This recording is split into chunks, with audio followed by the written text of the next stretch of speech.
We have a caller calling from South Africa. If you want to jump on with this now,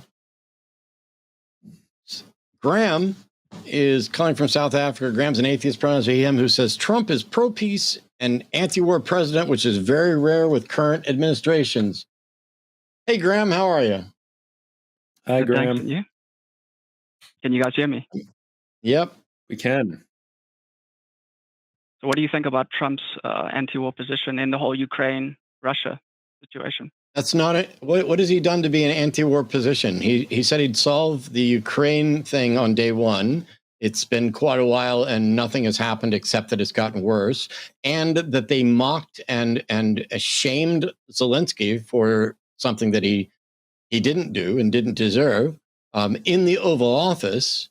And they haven't solved the conflict in Gaza either, but they're siding with the people who are killing all of the Palestinians in order to take out what's left of Hamas.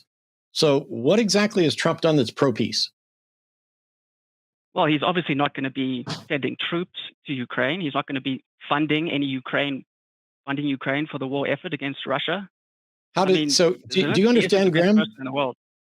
Graeme, do you understand that sometimes you send troops to end conflicts that can't be resolved without additional troops? Like I'm an 8.5-year veteran of the United States Navy, and I was in during Desert Shield, Desert Storm, Provide Comfort, etc. The United States has positioned itself through a number of allyships and agreements to be supportive of our allies. And so right now we are kind of contractually obligated to perhaps be more pro-Israel than I think we should be or anything else. But we're still sending them weapons. We're still involved in this. Nothing has changed except it's gotten worse. So when you say that Trump is more pro-peace and more anti-war than other administrations, not only do I not see that, what I see is Trump claiming to be anti-war and then allowing war to continue and doing not only not doing the things that might lead to it stopping like he claims, but doing things that exacerbate it, that forces Zelensky to go seek aid from somebody else. I mean, that's the thing that struck me about your initial sort of pitch / question there, Graeme, was it sounds to me like you are buying into Trump's rhetoric.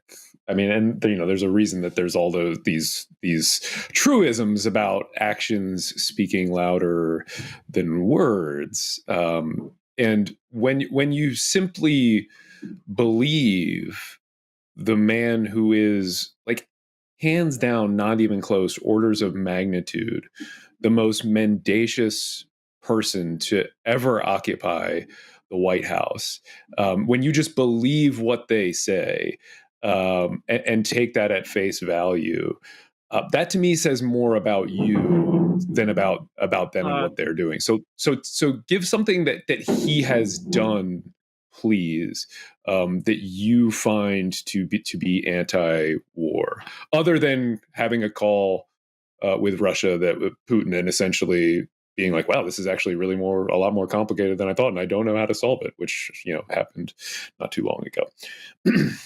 Well, this Ukraine situation is going to escalate. We've got a risk of World War III here. The fact that the United States is not going to be involved in this conflict, that's massive. Graeme, you weren't asked. Graeme, you weren't asked to predict the future. You were asked what Trump has done. Well, I mean, he's the only president right now that he's saying he wants peace. He's trying to push for a deal, and nobody knows. No, he's not. In Europe, they all want to go to war. No, he's not. Ukraine, Graeme, you were asked what he's done. We know what he's said. We've already acknowledged what he's said. But if you just listen to what he said and believed him, you're just as stupid as the people who elected him. What has he done? You actually support Zelensky when he was elected. I'm sorry, he said that he was Graeme. I'm sorry, Graeme. I'm sorry, but you've been asked repeatedly, what has Trump done? Are you going to answer that question, or are you not sincere here? It's what he's not done. He's pulling out of the war effort. He's not giving Ukraine funding. That is massive. That is massive. Yes, it's going to end in the elimination of Ukraine and foster Russia to shut your pie hole and foster Russia to continue going and moving into territories it should not fucking have. So here, let me ask you this, Graeme. Graeme, let me ask you this, because since you're the Trump's pro-peace, anti-war, is Qatar a nation that funds terrorism? Yes or no? Yes.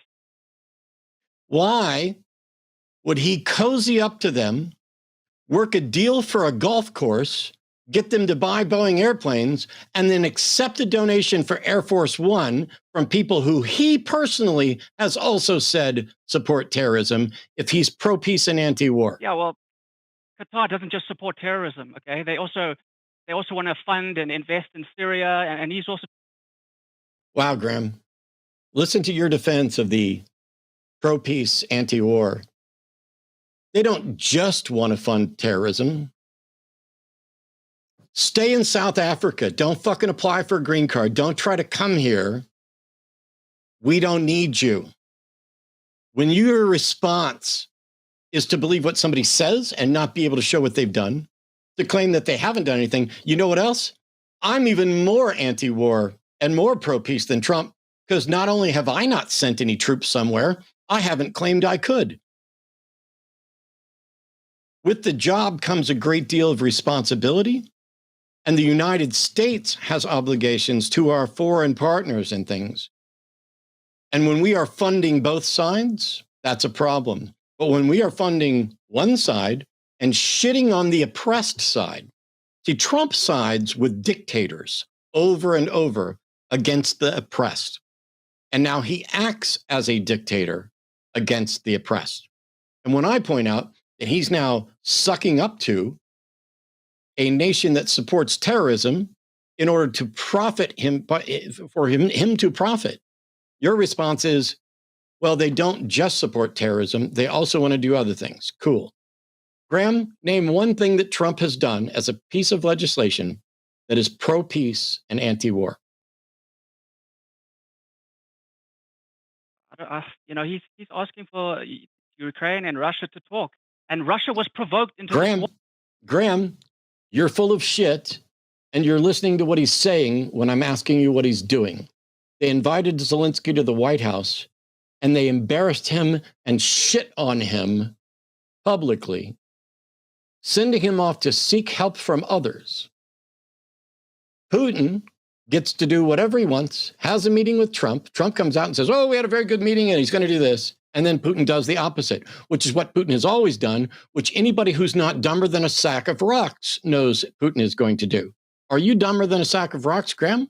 Because we keep asking you, what has Trump done? What piece of legislation has he done? What move has he done other than talk that is pro-peace and anti-war? Last chance. I mean, I don't really understand. Zelensky... I know you don't understand. Goodbye. Well, and let's just point out, I mean, Graeme, I think he was trying to say there at one point, it sounded like he was swallowing the line that Trump has been trotting out recently, that Ukraine started the war when Russia invaded Ukraine.